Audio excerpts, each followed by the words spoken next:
ప్రభువైన యేసుక్రీస్తు వారి శుభనామంలో ప్రభుతో పయనం అనేటువంటి ఈ కార్యక్రమమునకు ఆహ్వానము. మీ అందరికీ శుభములు. అందరూ బాగున్నారా?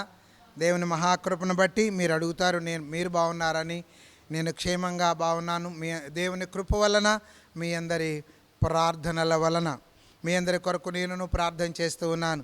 దయచేసి ఈ వాక్యము, సత్యవాక్యము కేవలము బైబిల్ దగ్గర పెట్టుకొని, బైబిల్ యొక్క రెఫరెన్సుల దగ్గర పెట్టుకొని మీ ముందు ఈ లేఖన భాగాలను ఉంచుతూ వస్తున్నాము. ఎందుకంటే ఇది రుచించదు, ఈ వాక్యము మనుషులకు రుచించదు. రకరకాల టైప్లో కావాలి. అలాగైతేనే ఇవాళ ఎక్కువ మంది చూస్తున్నారు. ఎక్కువ మంది చూస్తున్నారా, తక్కువ మంది చూస్తున్నారా, వింటున్నారా అనేది ప్రాధాన్యం కాదు. ప్రకటించేటువంటి నేను వాక్యమును ప్రకటిస్తున్నానా లేదా అనేటువంటిది ప్రాముఖ్యం. రెండవది సత్య సువార్త నలుగురికి చేరవేస్తున్నానా లేదా అనేది వింటున్న నీకు ప్రాముఖ్యమైనటువంటి విషయం. దీని వెనుక ఎంతో ప్రయాసం ఉంది. దీనిని గుర్తించండి. అనేకులకు సత్యమునకు లోబడాలనుకున్న వారికి, నిజముగా క్రైస్తవుడిగా జీవించాలనుకునే వారికి, పరలోక రాజ్యమును సందేహం లేకుండా చేరాలనుకునే వారికి ఈ వర్తమానాలు తప్పకుండా మీరు షేర్ చేయండి. అంతే, అంతకుమించి అవసరం. ఎందుకంటే పందుల ముందు ముత్యములను వేయకూడదు. వినని వారికి, లెక్క చేయని వారికి అవసరం లేదు. ఒకవేళ దేవుడు కృప చూపించి వారికి కూడా ప్రేమ కలిగి దేవుడు ప్రేరేపిస్తే వారు దానిని దర్శించి రక్షించబడుదురుగాక, మారు మనసు పొందుదురుగాక. ప్రభువారు చెప్పారు, రోగులకే కానీ ఆరోగ్యం గలవానికి వైద్యుడు అక్కర్లేదే అని. కనుక వాక్యం అక్కర్లేని వారి కొరకు ఈ వాక్యములొద్దు. వాక్యం కావాలనుకున్న వారికి, అదీనా సత్యవాక్యము బైబిల్లో ఉన్నది ఉన్నట్టుగా కావాలనుకున్న వారికి మాత్రమే ఈ సందేశములను ఆశీర్వాదకరంగా దేవుడు చేయునుగాక. మీరు కూడా షేర్ చేయుదురుగాక. వాక్యం చదువుకుందామండి. యెషయా గారి గ్రంథము 65వ అధ్యాయము 14వ వాక్యం. యెషయా గారి గ్రంథము 65వ అధ్యాయము 14వ వాక్యం. నా సేవకులు హృదయానందము చేత కేకలు వేసెదరు కానీ. మీరు చూడండి, నిజమైన వాక్యము చెప్పి ప్రకటించేటువంటి వారు ఆనందంగా ఉంటారు. కానీ రేపొద్దున ఆ వాక్యాన్ని, ఆ సత్యవాక్యాన్ని విడకుండా దురద చెవులు కలిగి అబద్ధ బోధక వైపు వెళ్ళేవారు ఏం చేస్తారంట? ఏమైపోతారు? నా సేవకులు గంతులు వేస్తారు కానీ మీరేమైపోతారు? 14వ వచనం, దుఃఖాక్రాంతులు అవుతారు, ఏడుస్తారు. కాబట్టి నరకంలో ఏడ్పును పండ్లు కొరుకుటై ఉంటాయి. లేఖన భాగమును ధ్యానించడానికి ముందు ప్రార్థన చేసుకుందాం. పరిశుద్ధుడా, మా గొప్ప దేవా, వందనాలు తండ్రి. కృపలో జ్ఞాపకం చేసుకోండి. చదవబడిన లేఖన భాగము చిన్న రొట్టె మీరే విరచి వడ్డించి సమృద్ధిగా పెట్టి సంతృప్తిపరిచి మీ నామమునకు మహిమ ఘనత ప్రభావాలు తెచ్చుకొని కోరుకుంటూ యేసయ్య అతి పరిశుద్ధ నామమును బట్టి వేడుకొనుచున్నాము తండ్రి. Amen, amen. అందరికీ మరొకసారి వందనాలు, శుభములు తెలియజేస్తున్నాను. నాయన, నా సేవకులు హృదయానందము చేత కేకలు వేస్తారు. చూడండి, సత్యాన్ని చెప్పేవారు ఎప్పుడు ఇలాగ ధైర్యంగా చెప్తారన్నమాట. దాక్కొని చెప్పేటువంటి అవసరత లేదు. కొన్ని విషయాలు మనం ధ్యానిద్దాం. మనుషులు ఎలాగ ఉన్నారంటే, నంబర్ 1 మత్తయి గారి సువార్త 7వ అధ్యాయము 6వ వాక్యం. మత్తయి గారి సువార్త 7వ అధ్యాయం 6వ వాక్యం చదువుకుందాం. పెట్టకుడి, పందుల ఎదుట వేయొద్దు, వేసిన ఎడల తొక్కి చీల్చివేయును. మత్తయి గారి సువార్త 6వ వచనం. ఏం చేస్తుంది చెప్పండి? పరిశుద్ధమైనది ఎక్కడ వేయకూడదు అమ్మా? చెప్పరేంటండి? కుక్కలకి వేయకూడదు, పందులకు వేయకూడదు అంటే ఏంటి? విమర్శించేటువంటి వారికి, వ్యతిరేకంగా భావించేటువంటి వారికి, తృణీకరించేటువంటి వారి ఎదుట వేయకూడదు. ఎట్లా పడితే అట్లాగా వాక్యమును మనం కొంతమంది ముందు మౌనంగా ఉండాలి, కొంతమంది ముందు నోరు తెరవాలి, కొంతమంది ప్రవర్తన చూపించాలి. ఆమెన్. అర్థమైందా? అంతే. ఇప్పుడు మనం ధ్యానించేటువంటి లేఖన భాగం ఏంటంటే, అలా ఉంటారు కానీ చేయరు, అలా ఉంటారు కానీ ఆచరించరు, అలా ఉంటారు కానీ అలా ప్రవర్తించరు. అలా ఉండకూడదు. మనం క్రైస్తవులుగా ఉంటారు కానీ, ఒక మాట చదవండి మీరు నాన్న, రోమాపత్రిక 2:13, రోమాపత్రిక 2వ అధ్యాయము 13వ వాక్యం. రోమీయులకు రాసిన పత్రిక 2.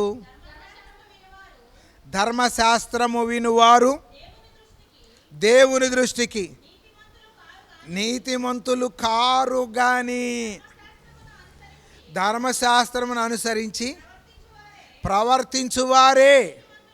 అది ధర్మశాస్త్రమును వినువారు, బైబిళ్లను కొనుక్కున్నవారు, ఆదివారం తప్పకుండా ప్రార్థనకు వచ్చేవారు, లేకపోతే ఆయా విషయములలో దేవునికి కానుకలు, లేకపోతే ప్రథమ ఫలాలు, లేకపోతే ప్రతిష్టార్పణలు నియమం ప్రకారము చెల్లించువారు కానీ వీరు కాదండి. ఏంటంటే దేవుని వాక్యానుసారముగా ప్రవర్తించువారు మాత్రమే పరలోక రాజ్యమునకు వెళ్తారు. ఆమేన్, హల్లెలూయా. మరొకసారి చదవాలని నేను ఆశపడుతున్నాను. మరొకసారి, వినువారు దేవుని దృష్టికి నీతిమంతులు కారు కానీ అనుసరించి ప్రవర్తించువారే నీతిమంతులుగా ఎంచబడతారు. అది అలా చేయవారు కారు కానీ ఇలా ప్రవర్తించేవారే చేస్తారు. చూడండి, మార్కు గారి సువార్తలో 7వ అధ్యాయం 6వ వాక్యం ఒకసారి చదవండి. 7వ అధ్యాయం 6వ వాక్యం, మార్కు గారి సువార్త. అందుకని వారితో ఇలాగ చెప్పాను, ఈ ప్రజలు పెదవులతో నన్ను ఘనపరచుదురు కానీ వారి హృదయం ఎక్కడుంది? దూరంగా ఉంది అన్నమాట. ఎక్కడుంది? దూరంగా ఉంది. చూడండి, ఒక ఆలయంకి వెళ్ళాను నేను వాక్యం చెప్పడానికి. ఆలయ ముఖద్వారం అంట దరిదాపుగా 7-8 లక్షల రూపాయలు అయిందట. ఎంత అయింది? 7-8 లక్షల రూపాయలు అయిందట. నేను కొత్తగా వెళ్ళాను కనుక నన్ను అక్కడ వాక్యం చెప్పడానికి పిలిచారు కనుక నేను వెళ్ళగానే ఆ ద్వారం చేయించిన ఆయనేనంట ఎక్కువ చందా ఇచ్చిన ఆయన. ఈ ద్వారము చేయించినటువంటి ఆయన అని ఆయనకి సపరేట్ బోర్డు వేశారు. ఎన్ని లక్షలు? ఎంత? 7-8 లక్షల దగ్గర 8 లక్షలు అయిన దగ్గర వేయించిన వారు, బహూకరించిన వారు అని వేశారు. కాసేపటికి నేను రాగానే ఆయన వచ్చాడు నా దగ్గరకు వచ్చి కూర్చున్నాడు. ఇదే అండి, ఇది నేనే చేయించానండి, ఇది నా పేరండి, నేనేనండి అన్న. చాలా సంతోషం అండి, చాలా సమర్పణగా ఉన్నారు, చాలా మీకు కృతజ్ఞతలండి అన్నాను. అన్న తర్వాత ఆయన మాట్లాడుతుంటే స్మెల్ వస్తూ ఉంది. నోట్లోంచి ఏమొస్తుంది? స్మెల్ వస్తూ ఉంది. ముఖం కడుక్కోకుండా వచ్చే స్మెల్ కాదు, పొద్దున్నే ముఖం కడుక్కోకుండా వచ్చే పాచి స్మెల్ కాదు, పాన్ పరాగ స్మెల్ వస్తుంది అనమాట. ఏ స్మెల్ వస్తుంది? పాన్ పరాగ స్మెల్ వస్తుందండి. అంతా బాగానే ఉందండి, ఎంత బాగానే ఉంది, కానీ మీ నోటిలో నుంచి ఏదో బ్యాడ్ స్మెల్ వస్తుందండి అన్న. ఏం లేదండి అయినా కడుక్కొని ఊసొచ్చానండి. ఏం చేశాడంట? నోరు కడుక్కొని ఊసొచ్చాడంట. అయినా కానీ ఆగుద్దా స్మెల్? ఏమండి, అప్పుడు దీపి చూపించాను అనమాట ఈ వాక్యం. ఏది?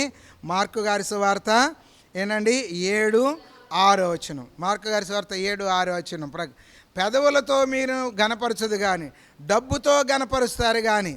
చెప్పండి, ఆయా చర్చిలకి వాటికి ఆయా బహుమతులు ఇచ్చి అనేకమైనటువంటివి ఇచ్చి అందరి ముందు పిలిచి నలుగురితో సన్మానం చేయించుకున్నాడు ఆయన. కానీ నోటిలో కంపు పోగొట్టుకోలేకపోయాడు. కాబట్టి వారి హృదయం నాకు దూరంగా ఉన్నది. ఏమయ్యా, ఇది నీకు తగునా?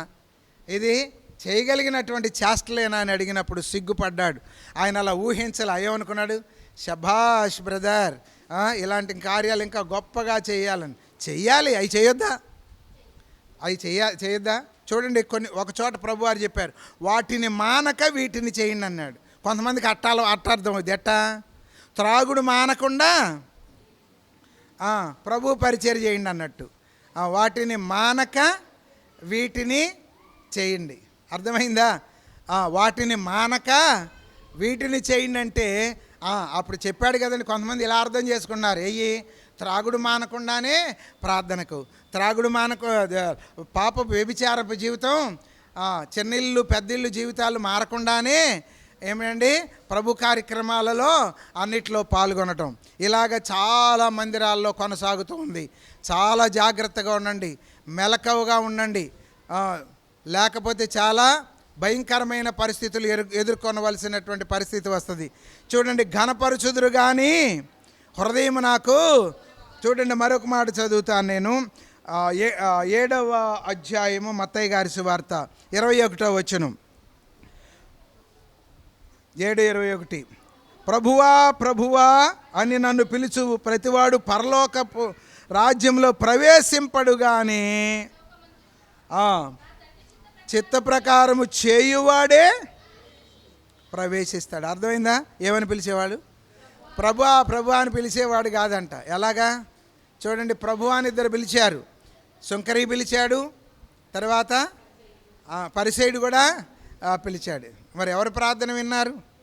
అర్థమైందా? కనుక ప్రియమైన పిల్లారు గుర్తుపెట్టుకోనండి, ఒక్కసారి ఆలోచన చేయండి. ప్రభువా ప్రభువా అని పిలిచేవాడు నాకు నెంబర్ 1 చెప్పండి, ఘనపరుస్తారు కానీ దూరంగా ఉంది. నెంబర్ 2, ప్రభువా ప్రభువా అని పిలుస్తారు కానీ చెప్పండి, పరలోక రాజ్యమందు తండ్రి చిత్త ప్రకారం చేయరు. తండ్రి చిత్త ప్రకారం చేయరు, వాక్యానుసారంగా నడవరు. నెంబర్ 3 చూడండి, సామెతల గ్రంథం 1వ అధ్యాయము 28వ వాక్యం. సామెతల గ్రంథం 1:28. అప్పుడు వారు నన్ను గూర్చి మొరపెట్టుదురు కానీ, ఎందుకనంట? ఆ పైన చదవండి, ఆ 1:28కి 26, 25, 23 వచనాలు చదివితే వాళ్ళ చేష్టలన్నీ అక్కడ వ్రాయబడుతూ ఉంటాయి. భయంకరమైనటువంటి విధంగా వారి ప్రవర్తన అక్కడ కనపడుతూ ఉంటుంది. వినకపోతే అది పిలవగా వింటల్లా, చేయి చాపగా ఎవరునూ లక్ష్య పెట్టట్లా. నేను చెప్పిన బోధ ఏదియో వినక త్రోసివేసిత్రి, గద్దెంపగా లోబడకపోతిరి. కాబట్టి మీకు అపాయం కలిగినప్పుడు నవ్వుతాను, భయం వచ్చినప్పుడు అపహాస్యం చేస్తాను. చూసారా? కాబట్టి నన్ను గూర్చి మొర్రపెట్టుదురు కానీ ఏం చేస్తాను నేను మాత్రం ప్రత్యుత. ఎందుకని? లోపల ఇవన్నీ ఉన్నాయి, లోకమంతా లోపల ఉంది, పైకి మాత్రం భక్తి ఉంది అనమాట. మొర్ర పెడతా ఉన్నారు కానీ నేను వినను అంటున్నాడు. నెంబర్ 3 చూడండి, యెషయా గారి గ్రంథము 5వ అధ్యాయము 12వ వాక్యం. యెషయా గారి గ్రంథము 5:12. మీరు బైబిల్ తీసుకోండి దయచేసి. ఇక్కడనే మీరు ఇళ్ళ దగ్గర యూట్యూబ్లో వింటున్నప్పుడైనా ఎవరైనా సరే చెప్పే వాక్యము నేను అడావుడిగా చెప్పడం లేదు, జాగ్రత్తగా వినండి. 5వ అధ్యాయము 12వ వాక్యం, యెషయా గారి గ్రంథము. వారు సితారా, స్వరమండల, తంబుర, సన్నాయిలను వాయించుచు ద్రాక్షారసము త్రాగుచు విందు చేయుదురు కానీ యెహోవా పని యోచింపరు. చూడండి, మన ఈ మధ్య నేను ఎక్కడికో వెళ్ళవలసి వచ్చి ఒకళ్ళమ్మటి ఒకళ్ళు ఫోన్ చేస్తూ వస్తాను, ఒకళ్ళ తర్వాత ఒకళ్ళకి ప్రభు పని మీద వెళ్ళడం కొరకు హెల్ప్ కోసం ఫోన్ చేస్తూ ఉంటే దరిదాపుగా 8 మంది దాకా సాకులు చెప్పారు. వాళ్ళు చెప్పిన సాకుకి ఏమాత్రం కూడా పొంతనే లేదు. నాకు భలే విచిత్రమైపోయింది. ఈ సంఘపులో పిల్లలు ఇంత బాగా ఎదిగారా ఏమండి, ఇంత చక్కగా ఎదుగుతున్నారా అనిపించింది అనమాట. ఎక్కడే అని కాదండి, ప్రభు పని విషయం అంటే ఎక్కడ చూసినా ఏంటంటే వెనకపడేటువంటి పరిస్థితిలో ఉన్నారు. అదే లోక సంబంధంగా చూడండి, దేన్నైనా వదిలిపెట్టుకొని వెళ్తారు. మీకు మొన్నే చెప్పాను, తల్లిదండ్రులుగా ఒక బాధ్యత మీకు అప్పగించాను. మీ పిల్లలు ఖాళీగా ఉంటున్నప్పుడు, బాయ్ ఖాళీగా ఉంది, మీరు ప్రభు పరిచర్యకి వెళ్ళండి, అన్నయ్య ఖాళీగా ఉంటున్నారని పంపించుతున్నారా?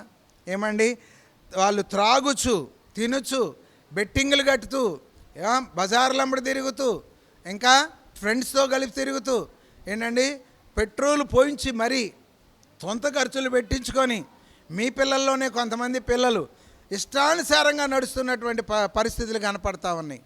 ఏమంటే దేవుని పని మాత్రం, యెహోవా పని యోచించి 8 మంది సాకులు చెప్పారండి వరుసన. ఎంతమంది? 8 మంది సాకులు చెప్పారు. అందుబాటులోనే ఉన్నారు, రావడానికి వీలైనటువంటి వాతావరణమే, కానీ ఏదో ఒక సాకు చెప్పేశారు.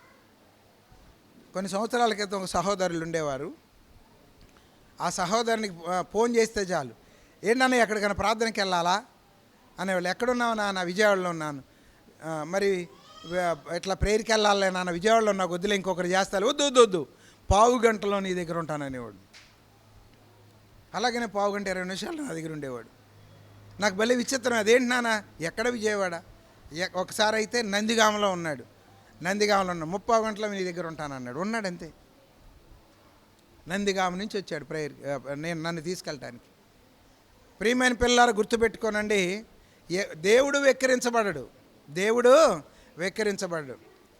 చిన్న చిన్న సాకులు, చిన్న చిన్న సాకులు ఏమండి, ఎంత దేవుని కార్యక్రమం ఎప్పుడు వస్తుందా, దేవుని పని ఎప్పుడు వస్తుందా, దేవుని సన్నిధి ఎప్పుడు అనుభవిద్దామని ఆశపడే వారికి దేవుడు కార్యాలు చేస్తాడండి. అర్థమైందా? దేవుని పనికి ఎలా ఉండాలంట, వాక్యంలో చెప్పబడింది, ఎదురు చూడాలంట. యెహోవా కొరకు ఎదురు చూసేవారు, వాక్యం మనకు అబ్బో నంబర్ 1. వాక్యం ఎందుకు తెలియదు? ఒకసారా 2 సార్లా, 1 సంవత్సరమా 2 సంవత్సరాల, ఎన్నో చేస్తూ ఉన్నాం, కానీ ఏమాత్రం కూడా మార్పు రావట్లా. ఏదో ఒకటి. పోనీ అదేమన్నా సీరియస్సా? అదేమన్నా మనిషి చచ్చిపోయిన సమాచారమా? లేకపోతే అప్పుడు యాక్సిడెంట్ అయిపోయి యాక్సిడెంట్ ఉన్న స్థలంలో నుంచి మనిషిని హాస్పిటల్లో చేసే సమాచారమా? ఇబ్బంది ఏమి లేదు. అర్థమైందా? చిన్ని సాకులండి. చాలా జాగ్రత్త, పోగొట్టుకుంటున్నారు మీరు, చాలా జాగ్రత్త, పోగొట్టుకుంటున్నారు మీరు. దేవుని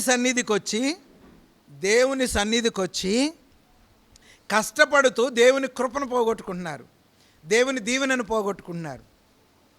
ఒక పొలంలో ఉదయం నుంచి సాయంత్రం వరకు పనిచేసిన తర్వాత ఆఖరికి వచ్చేటప్పుడు జీతాన్ని ఈనగాసి నక్కల పాలు చేసినట్లుగా చేస్తున్నారు. చేయకండి అలాగా.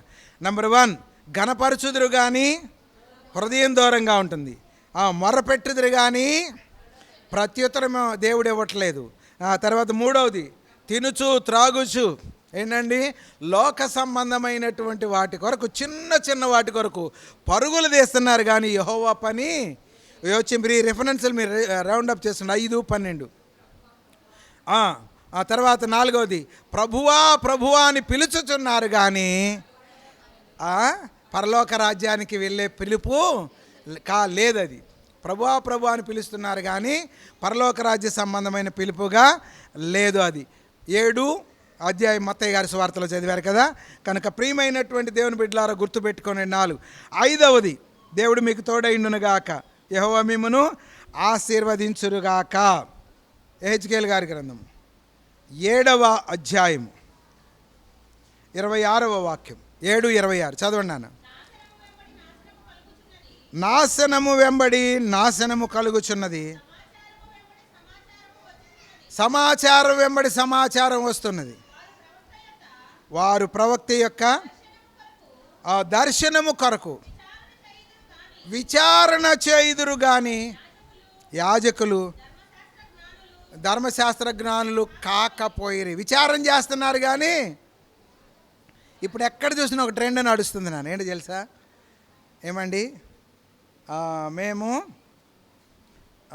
ఆదివారము ప్రార్థన అయిన తర్వాత పనికి వెళ్ళొచ్చా? ఏమండి, మందిరములోనికి చెప్పులు వేసుకొని రావచ్చా? ఏంటండి, ఆడపిల్లలు మరి ఋతుక్రమం వచ్చినప్పుడు ప్రార్థన చేయొచ్చా? ఏమండి, ఇలాగా రకరకాల క్వశ్చన్ అడుగుతూ ఉన్నారు. వీళ్ళు ఏం చేస్తున్నారు? వీళ్ళతో పోటుగాళ్ళలాగా, వీళ్ళు పెద్ద ధర్మశాస్త్ర విధాయకులలాగా, ధర్మశాస్త్రోపదేశకుల్లాగా, అడిగిన ప్రశ్నలన్నిటికీ సమాధానం ఇచ్చేవాళ్ళలాగా క్వశ్చన్ అండ్ ఆన్సర్స్ అనమాట. Question and answers. మా కాలంలో అసలు మాకు క్వశ్చనే వచ్చేది కాదండి. ఏమండి, ఎందుకనంటే ఆన్సర్ అంతా బైబిల్లో ఉంది కదా. నిన్ను క్వశ్చన్ అడిగేవాడికి ఏం చెప్పాలి? దానికి ఒక కచేరీ పెట్టి, మైక్ దగ్గర పెట్టి, కెమెరా పెట్టి, యూట్యూబ్లో నన్ను ఏంటంటే టీవీలో ప్రచారం చేయాలా? అందుకే ఎగతాళి అవుతూ ఉన్నారు. తప్పుడు సమాచారాలు ఇచ్చి, తప్పుడు సమాచారాలు ఇచ్చి ఒక సంఘం వారు అడుగుతూ ఉన్నారు, ఏమండి రకరకాల బట్టలు వేసుకోవచ్చా? తెల్ల బట్టలే వేసుకోవచ్చా? చూడండి, అదేంటి ప్రభు శరీరము రాత్రివాల పగలివాల, రాత్రివాల పగలివాల, ప్రతి వారము ఇవాళ, నెలకోసారి ఇచ్చినా పర్లేదా, సంవత్సరానికి ఒకసారి ఇచ్చినా పర్లేదా, ఏవి కూడా ఒక్కటన్నా ఆత్మీయ మెట్టుకు పనికొచ్చే ప్రశ్నలు కాదు, వాళ్ళు చెప్పే సమాధానాలు ఇది కూడా కాదు.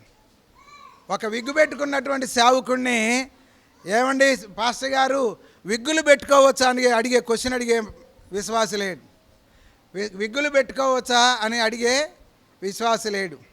ఇలాంటివన్నీ పోసుకోలు మాటలన్నీ అడుగుతూ ఉంటారనమాట. ఎందుకంటే వాళ్ళు పోసుకోలు సమాధానాలు చెబుతూ ఉంటారు, వాక్యం చూపించుకోకుండా. అర్థమైందా? వాక్య వెలుగులో కాకుండా కొన్ని ప్రశ్నలు అడగవచ్చు, కూర్చోవచ్చు, దాని కొరకు ప్రార్థన చేయొచ్చు, ఉపవాసం ఉండొచ్చు.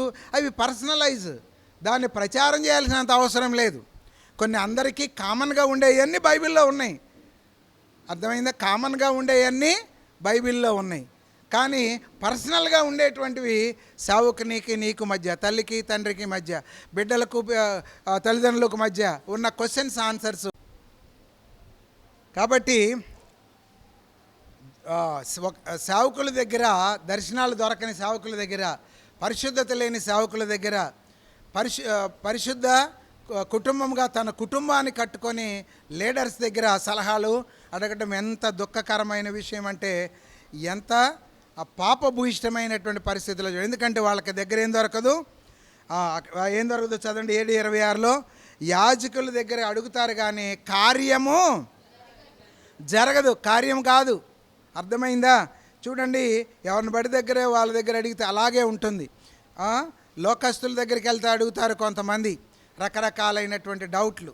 ప్రభునందు ప్రియమైన దేవుని పిల్లలారా, అర్థమైందా? 5వ విషయము, హెజ్కేల్ గ్రంథము 7వ అధ్యాయము 26వ వాక్యం ప్రకారము, యాజకుల దగ్గరికి సలహాలకి సంప్రదింపులకి వెళ్ళడం మంచిదే, కానీ వారు వాక్యానుసారంగా జీవిస్తున్నటువంటి యాజకుడైనా సేవకుడైనా, వాక్యానుసారంగా తన కుటుంబాన్ని కట్టుకున్న సేవకుడైనా, ఏమండి, తన కుటుంబాన్ని కట్టుకోలేని వాడు సంఘమును ఎలాగా పరిపాలన చేస్తాడని వాక్యంలో రాయబడింది. అర్థమైందా? అలాంటి వాళ్ళు బాగా చదువుకొని ఉండవచ్చు, వాళ్ళు గొప్ప జ్ఞానం కలిగి ఉండవచ్చు, బైబిల్ స్కాలర్స్ అయి ఉండవచ్చు, కానీ వాళ్ళ దగ్గర ఆత్మజ్ఞానం దొరకదు, లోక జ్ఞానం సమృద్ధిగా ఉంటుంది అనమాట. లోకానుసారంగా నువ్వు అడక్కముందే ఆన్సర్స్ చెప్పగలిగిన శక్తి ప్రభావాలు ఉండొచ్చు, కానీ ఒక్కసారి ఆలోచన చేసుకో ప్రియమైనటువంటి దేవుని బిడ్డలారా. చూడండి, ఘనపరుస్తారు కానీ హృదయము దూరంగా ఉంటుంది. చూడండి, నన్ను గురించి మొర పెడతారు కానీ నేను వారి మొరను వినే స్థితిలో లేను. ఎందుకు అంటే వారి క్రియలు వ్యతిరేకంగా అని. తర్వాత త్రాగుచు విందు చేసుకుంటూ ఉంటారు కానీ యెహోవా పని యోచింపరు, మిగతా వాటన్నిటికీ పరుగులు తీస్తారు. నేను ఎప్పుడు మీకు చెప్తాను, కష్టపడి పని చేసుకుంటున్న మీ అందరికీ వందనాలు. దేవుడు మీకు తోడైండును గాక, కష్టపడుదురుగాక, కష్టపడే శక్తిని, బలమును, ఓపికను, ఆరోగ్యమును దేవుడు సమృద్ధిగా ప్రసాదించును గాక. కానీ దానిలో ఏ పని కూడా ఉండాలి? మీ పరుగుల పనిలో ఏ పని కూడా ఉండాలి? దేవుని పని కూడా ఉండాలి. నీ ఇంటిని గురించి ఆలోచన చేసేటప్పుడల్లా, నీ ఇంటికి బూజు పట్టింది, అలాంటి బూజు మందిరంలో కూడా పట్టుద్దని ఆలోచన కలిగి ఉండాలి. అర్థమైందా? నీ ఇంట్లో దుమ్ము పట్టింది, నీ ఇంట్లో ఉన్న వస్తువుకి దులిపావు, ఆ మందిరంలో కూడా ఒక వస్తువు ఉంది, దానికి కూడా దులపాల్సి వస్తుంది. ఫ్యాన్లు ఉంటాయి, మరి బాక్సులు ఉంటాయి, ఇవన్నీ ఉంటాయని. అర్థమైందా? జాగ్రత్తగా ఆలోచన చేయండి. యెహోవా పని యోచింపరు. కొంతమంది ఎలా వస్తారంటే ఆఫీసర్స్ లాగా రావటం, చక్కగా చెప్పండి ప్రధానమంత్రులలాగా వెళ్ళిపోవటం అనమాట. ఆఫీసర్ లాగా వస్తారు, ప్రధానమంత్రిలాగా వెళ్తారు. ఇదే ఇక్కడికి వచ్చిన తర్వాత హడావుడి చేస్తుంటారన్నమాట. 9:30కి ప్రార్థన, 9ంటికి వచ్చి మంచి ఏంటి చెడు ఏంటి, ఏం చేయాలి, డైరీలు ఎక్కడ ఉన్నాయి, ఏం చేసుకోవాలి, అసలు ఏం జరుగుతుంది, సండే స్కూల్ ఎట్లా ఉంది, మండే స్కూల్ ఎట్లా ఉంది, ట్యూస్డే ఆరాధన ఎలా ఉంది, థర్స్డే ఎలా ఉంది, ఏంటి అని ఒక ఆలోచన అనేది లేదు. ఇక్కడికి వచ్చిన తర్వాత హడావుడి అనమాట. మొత్తం భారం అంతా వీళ్ళే మోసేసినట్లుగా. పావుగంట ముందొచ్చి చక్కగా సర్దుకొని మంచిగా ఉంటే ఏమవుతుంది? తీరికగా ఎలా ఉండాలి? ఆదివారం ఎలా ఉండాలి? తీరికగా ఉండాలి. ఎలా ఉండాలి? తీరికగా ఉండాలి. అంటే ప్రభువు కొరకు సమర్పించుకొని ఉండాలి ఆ రోజున. అర్థమైందా? యెహోవా పని యోచించడం లేదు. తర్వాత వినట మట్టుకు విందురు కానీ గ్రహించట్లేదు. ప్రభువా ప్రభువా ప్రభువా అని పిలుస్తున్నారు కానీ ఏంటండి, పరలోక రాజ్యానికి ప్రవేశించే దేవుని ద్వారా కార్యాలు పొందుకునేటువంటి విశ్వాసంతో పిలవటల్లా. అర్థమైందా? మన ప్రభుతో ప్రారంభం అనే కార్యక్రమంలో ఇది కూడా ఉంది 7వ అధ్యాయంలో. అర్థమైందా? కనుక గుర్తుపెట్టుకోనండి, ఒకసారి ఆలోచన చేసుకుందాం. 5వదిగా ఏంటండి, దర్శనాల కొరకు లేకపోతే సలహాల కొరకు వీటి కొరకు దేవునిని వెంబడిస్తూ దేవుని జ్ఞానము కలిగిన వారి దగ్గరికి వెళ్లకుండా ఎక్కడికి వెళ్తున్నారు? ఎవరి బడి దగ్గరికి వెళ్తే వాళ్ళ దగ్గరికి వెళ్తున్నారు. సేవకుడే కదా, మంచిదే సేవకుడే, కానీ సలహాలు చూడండి, ప్రార్థనకి వెళ్తే వెళ్ళావు కానీ సలహాలు అతను అడగబాకండి. ఎందుకంటే అతని కుటుంబాన్ని కట్టుకోలే, ఇంకా అతని పిల్లలు మారు మనసు పొందలా. ఏంటండి, అతని జీవితం సరిగ్గా లేదు, అతనే అప్పుల పాలైపోయాడు. ఏంటండి, అతనే పిచ్చోడిగా వెర్రోడిగా ప్రవర్తిస్తూ ఉన్నాడు. అర్థమైందా? నీకు సలహాలకు సమాధానం ఏం చెప్తాడు ఆయన? అర్థమైందా? కాబట్టి జాగ్రత్తగా ఆలోచన. కొరింథీయులకు రాసిన మొదటి పత్రికలో ఒక మాట ఉంది, చాలాసార్లు చదివాను, మరొకసారి చదివి ముగిస్తాను. కొరింథీయులకు రాసిన మొదటి పత్రిక 6, మీలో ఒకరికి మరి ఒకరిలా వ్యాజ్యం ఉన్నప్పుడు వాడు పరిశుద్ధుల ఎదుట కాక అనీతిమంతుల ఎదుట వ్యాజ్యమాటకు తెగించుచున్నాడా? పరిశుద్ధులు లోకమునకు తీర్పు తీర్చుదురని మీరు ఎరుగురా. ప్రార్థన చేసి ఇద్దరు కలిసి ఒక సంఘాన్ని ప్రార్థనకు వస్తారు. ప్రక్కింటోడు ప్రార్థనకు రానోడి దగ్గర పంచాయతీకి వెళ్తాడు. మీకు అర్థమైందని నేను చెప్పేది? ఇద్దరు కలిసి ఒక సంఘానికి ప్రార్థనకు వస్తారు, ఈ ఇంటోళ్ళు ఆ ఎదురింటోడు రారు. వీళ్ళిద్దరు కలిసి పోట్లాడుకొని ఎవరి దగ్గరికి వెళ్తున్నారు?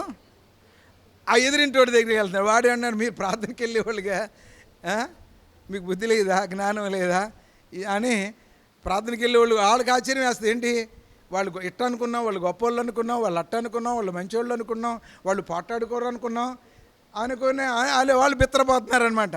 అర్థమైందా? కాబట్టి ఆ మాట మరొకసారి చదవండి. 7:26 హెచ్కేల్ గారి గ్రంథం 7:26. నాశనం వెంబడి నాశనం కలుగుతుంది, సమాచారం వెంబడి సమాచారం వస్తుంది. ప్రవక్త యొక్క దర్శనము కొరకు విచారణ చేస్తున్నారు. ప్రవక్త యొక్క దర్శనం కొరకు విచారణ చేస్తున్నారు. ప్రవక్త యొక్క ఆన్సర్ కొరకు ఏదేదో చూస్తూ ఉన్నారు. యాజకులు ఏమైపోయారు? వాళ్ళ దగ్గరికి వస్తే వాళ్ళు ఏం లేని వాళ్ళు అయ్యారు, ధర్మశాస్త్ర జ్ఞానులు కాకపోయేరి. పెద్దలు ఆలోచన చేయకయే ఉన్నారు. వాళ్ళు దేవుని గురించి ఆలోచనలో లేరు, వ్యాపారాల్లో ఉన్నారు, కమిషన్ వ్యాపారాల్లో ఉన్నారు. చాలామంది కమిషన్ వ్యాపారాల్లో ఉన్నారు, పొలాలు బ్రోకర్ల వ్యాపారాల్లో ఉన్నారు, చాలామంది రకరకాలైన బిజినెస్ల్లో ఉన్నారు. ఏమండి, చాలా రకరకాల్లో ఉన్నారు. ఇంక మనం ఇక్కడేం పట్టించుకుంటారు? అందుకని కూర్చోనండి జాగ్రత్తగా. ఎక్కడ చూడండి, ఏదైనా డౌట్ వస్తే ప్రభు దగ్గరికి రండి. ఏదైనా డౌట్ వస్తే వాక్యానుసారంగా నడిచే దైవ బిడ్డ దగ్గరికి వెళ్తే మనకేం దొరుకుతుంది? ఆన్సరు దొరుకుతుంది. సేవకుల దగ్గరికి వెళ్తున్నారు, యాజకుల దగ్గరికి వెళ్తున్నారు, పరిశీలన దగ్గరికి వెళ్తున్నారు, శాస్త్రుల దగ్గరికి వెళ్తున్నారు, కానీ ఏం దొరకట్లేదు? సమాధానం దొరకట్లేదు. అర్థమైందా? కనుక ఏ స్థితిలో మనం ఉన్నామో పరిశీలన చేసుకుందాం. దేవుని కృప మనం అప్పగించుకుందాం. మరొక మాట చదివి, రాజుల గ్రంథం 2వ గ్రంథము 6వ అధ్యాయము 12వ వాక్యం. 6వ అధ్యాయము 12వ వాక్యం. రాజుల గ్రంథం 2:6-12. అమ్మా, అతని సేవకులలో ఒకడు, రాజవైన నా ఏలినవాడా, ఇశ్రాయేలు రాజు పక్షమున ఎవ్వరూ లేరు గాని. ఆమేన్, హల్లెలూయా. వాళ్ళ పక్షాన, రాజు పక్షాన ఎవరు లేరు? ఇశ్రాయేలులోనున్న ప్రవక్తయగు ఎలీషా అంతఃపురమందు. మీరు అంతఃపురమందు ఏమనుకుంటారో ఆ మాటలో ఇశ్రాయేల్ రాజుకి ఆ ప్రవక్త తెలియజేస్తాడు. అది అలాంటి ప్రవక్తలు కావాలి, అలాంటి దైవజనులు కావాలి. ఏలియా గారు లాంటి వాళ్ళు. అంటే ఏలియా ఇప్పుడు ఉన్నాడా? అలాంటి వారు, అలాగా రోషం కలిగినటువంటి ఎలీషా గారు లాంటి సమర్పణ కలిగిన వారు ఏం చేయారు? అప్పటికప్పటికే ఏం చేశాడు? గొర్రె ఎడ్లను అరకను విప్పేసి ఎడ్లను వధించి ఆ గొర్రె నగలతో వంట చేసి పెట్టాడు. అంత సమర్పణ కలిగి ఉన్నటువంటి వారు. ఏమండి, దోచుకొని దాచుకునేటువంటి వారు కాదు. అర్థమైందా? కనుక ప్రియమైనటువంటి దేవుని బిడ్డలారా, దేవుని సన్నిధిలో ఒక్కసారి ఆలోచన చేసుకుందాం, పరిశీలన చేసుకుందాం. ఘనపరుస్తున్నారు కానీ హృదయం దూరంగా ఉంటుంది. ప్రభువా ప్రభువా అని పిలుస్తున్నారు కానీ పరలోక రాజ్యమునకు ప్రవేశం లేకుండా ఉంటుంది. తర్వాత మొరపెడుతున్నారు కానీ ప్రత్యుత్తరం ఇచ్చేవారు లేరు. తర్వాత తినుచు త్రాగుచు విందు చేస్తున్నారు కానీ చెప్పండి, ఆ యెహోవా పనిని యోచించేవారు లేరు. ఆ తర్వాత దర్శనముల కొరకు, డౌట్స్ కొరకు ఎదురు చూస్తున్నారు కానీ క్లారిఫికేషన్ చేసేవాళ్ళు లేరు అన్నమాట. అర్థమైందా? అయితే అన్ని విషయాలు ప్రభు దగ్గరకు వద్దాం, సరి చేసుకుందాం, దేవుని కృపకు అప్పగించుకుందాం. దేవుని చిత్తాన్ని నెరవేరిస్తే సమస్తమును దేవుడు మనకు సమృద్ధిగా అనుగ్రహిస్తాడు. అట్టి కృపా నిరీక్షణతో మనందరము సంపూర్ణకు సాగిపోదాము గాక. పరిశుద్ధుడా మా తండ్రి, వందనాలనైనా కృపలో జ్ఞాపకం చేసుకునేంత వరకు కృప చూపినందుకు వందనాలు.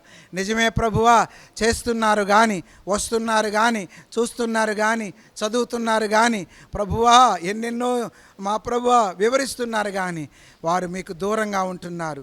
మీరు విననొల్ల వారిగా ఉంటున్నారు. కారణం, హృదయాలు దూరంగా ఉంటున్నాయి ప్రభువా.